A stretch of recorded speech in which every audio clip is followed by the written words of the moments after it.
All right, here we go. 1978 Eruption is here. The unboxing is about to commence. We got a little damage on the box. Hopefully we don't have a little damage on the guitar. We'll see. It looks like it's got a styrofoam packing. So, yeah, it's in a box. That's good. So all the Sweetwater stuff that comes with it.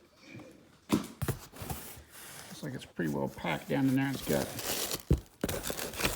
a bunch of stuff on it, and then it's got the box, guitar box. So we'll see if there's a, you know, on other ones I've seen there's a gig bag. So we'll see if there's a gig bag in there somewhere. Well, at least they put some foam around it on the sides. That helped. Looks like, let's see.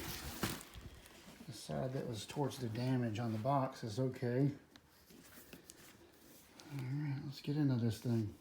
Yeah, when I used to work at a guitar store, we used to be amazed they would stick these things in boxes with no packing around them. And this is no different. They've got it in a gig bag though this time from all the complaining last time, I think, about not having any kind of case with a few $1,000 guitar. There it is. EVH gig bag. All right. I've already seen the pictures of this guitar, and you know, it's always different when you see it in person. So check it out. So inside the gig bag, it's wrapped in normal foam, so that's cool. They did a pretty good job packing this overall. I mean, as good as you can get. It's a Relic guitar, so if it got scratched, it would be like a big deal. But anyway, let's get the rest of it out. All right, there's the gig bag that comes with it, and here it is. Eruption 78 Replica.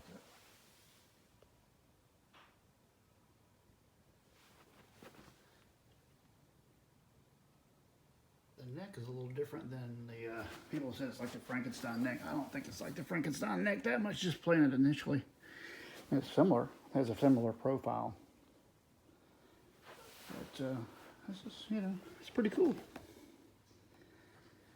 This one's got that variation on the horn, which I'm not really pleased with, but anyway, let's see what else we got right here. Pre-buckle rashed. That's just cool. Big block. Let's see here.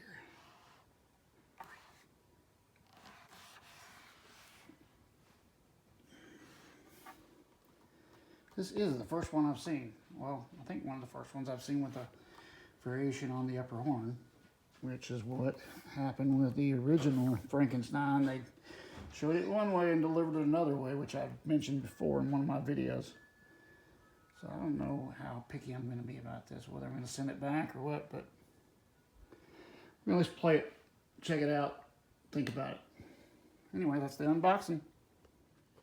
There is one other detail right here where the bridge saddle looks kind of jacked up. I don't know how that happened. Because I don't know if they were trying to relic it, but it's kind of bent looking and awfully pulled hard, so I don't know about that either. There they are together. My recently built replica I did myself. Found my photo. Pretty dang close. And then the EVH one. The first thing you'll notice is that as far as striping goes, of course the upper horn is always the goofy thing like they did over here. This, I mean, you know, this is, if you look at the real Frankenstein, that is a totally different deal.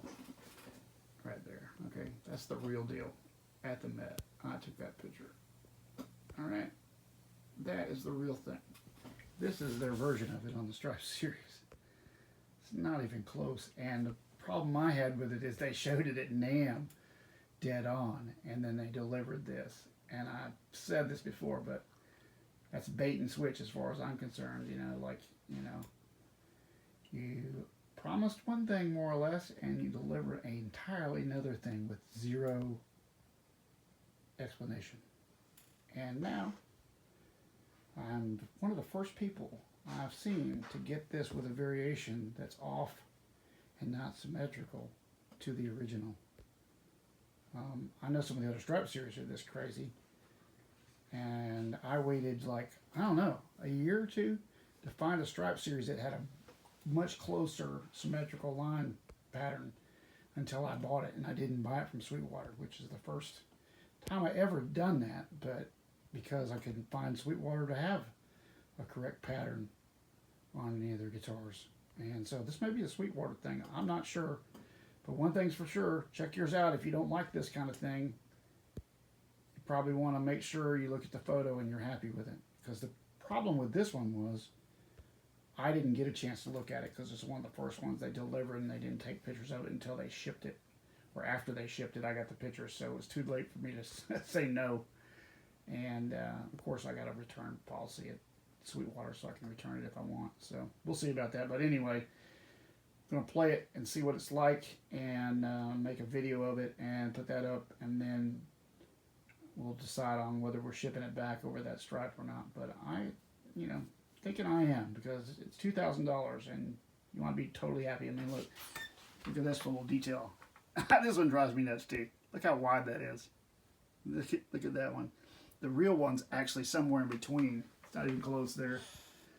I just think it's hilarious how much they're off, yet how it takes about the same amount of effort to do it. It takes no more effort to get it right than it does to get it wrong. And I know, because I've built 2 of these, and both of mine are much more symmetrical and accurate.